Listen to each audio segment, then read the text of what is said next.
Welcome to Business Connection Zoom Edition. I'm Liz Spencer. I'm joined today by Brian Sims of Sims Law Firm. Brian, welcome. Thanks. I'm glad to be here. So tell me a little bit about how your firm is adapting during these unprecedented times. It's fortunately for me, I've been basically able to work from anywhere. I've had internet access since I've opened the firm 10 years ago. So it's made it fairly easy for me to transition to work from home most of the time, although I do have to come to the office every once in a while to check mail and things like that. But it does mean I can continue to work. I can continue to meet with clients, although those meetings now occur over the telephone or via Zoom like we're doing right now rather than meeting in my office.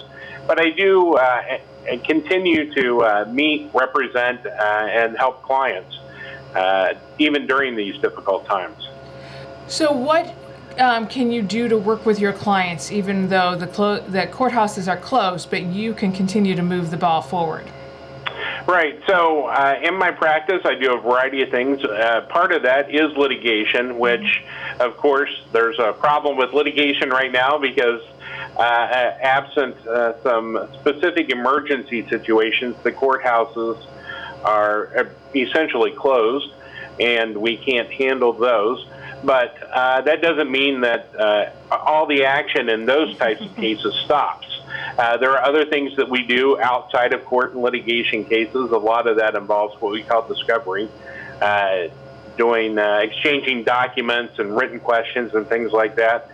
And then the Supreme Court just yesterday issued an amended rule that allows us to take remote depositions where everybody's in their own location. Before that, we could do them, but it still required the court reporter to be in the same place that the deponent, the person who was testifying. They had to be in the same location. And obviously that's a problem now with the stay-at-home order and people not wanting to be necessarily locked in a small room with somebody else. So that rule change makes it much easier now for us to go ahead and conduct our depositions via Zoom or some other web conferencing platform. And in the other parts of my practice, I do a lot of work representing small businesses and business owners, and that still goes on. I can still form companies, incorporate corporations, LLCs, prepare agreements, review documents, all that sort of stuff. I'm still doing regularly for my clients. We're talking on the telephone about it, things like that. And then sort of the third component of my practice is real estate. And even in these days, when you might think people don't want people traipsing through their house, people are still buying and selling homes. So I've got buyers and sellers right now I'm representing who are in the process of either buying a new home for themselves or selling the home that they're in. And we have to take care of all of that. I think sometimes people think during this time that maybe I don't have to think about any legal issue I'm having, or it might go away, or it might be forgived. What advice do you give to people who think they might need some advice from an attorney or need some legal help during this time?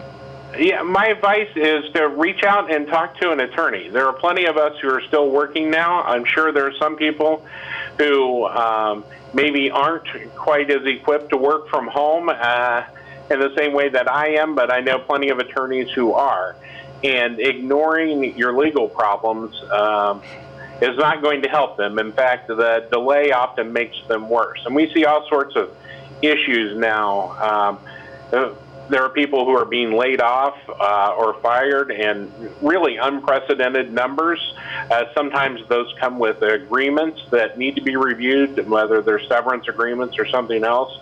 If that happens, reach out, contact an attorney, and see if there's something that we can do to help you. The same way, even though under the CARES Act, there's a moratorium on filing eviction lawsuits, and in this state, the governor has also instituted his own separate moratorium on filing eviction lawsuits.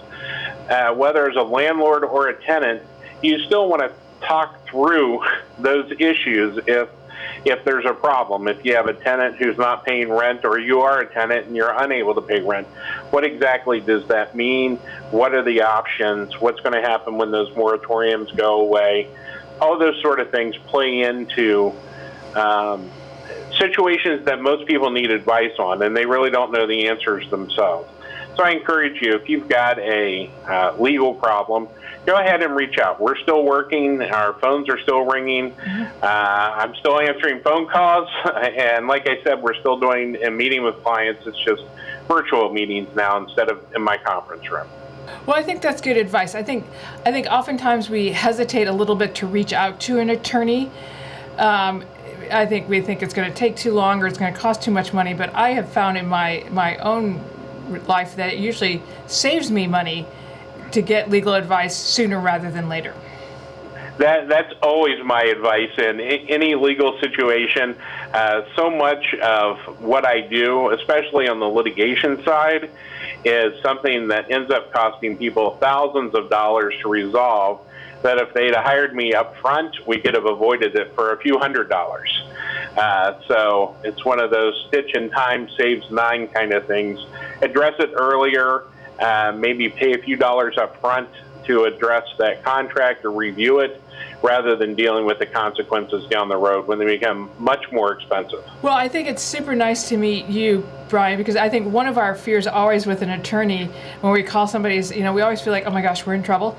We feel, a little embarrassed, maybe a little, dumb, but most attorneys have heard it all and are very good at helping us get over that first phone call. Absolutely, and that's one of my jobs. I know a lot of people in the legal industry, and by and large, most of them are great people. They're good to work with. They're reasonable. Of course, there are exceptions to any rule, but by and large, the person you reach out to is going to be happy to listen to your situation and let you know whether they can help you or not, or what your options, what options may be available to you. So. I encourage you, if you've got a legal question or a legal problem, reach out, get in touch with somebody, and let us help you. Honestly, we've heard it all, whether it's happened to us or maybe the person we share an office with, but trust me, we've heard it all. You're not going to surprise us. Don't be embarrassed. Call us and let us help you. Well, Brian, part of my job here on Business Connection is to connect people to good people like you. So that's awesome. Now we have an attorney in our in our friendship circle here, and it's you, Brian. So I appreciate it so much. You're doing great work. Thanks for helping us during this difficult time and keeping us up to date and telling us to call you and get our legal matters moving even in this unusual time. So it was a pleasure to meet you. Yeah, it was a pleasure to meet you. Thanks for having me. I think what you're doing here with these Zoom connections is fantastic. Well, thank you. So we hope to keep everybody connected and business thriving. So we'll check back in and make sure you're still doing well. Thanks a lot. I appreciate it. Take care. Bye.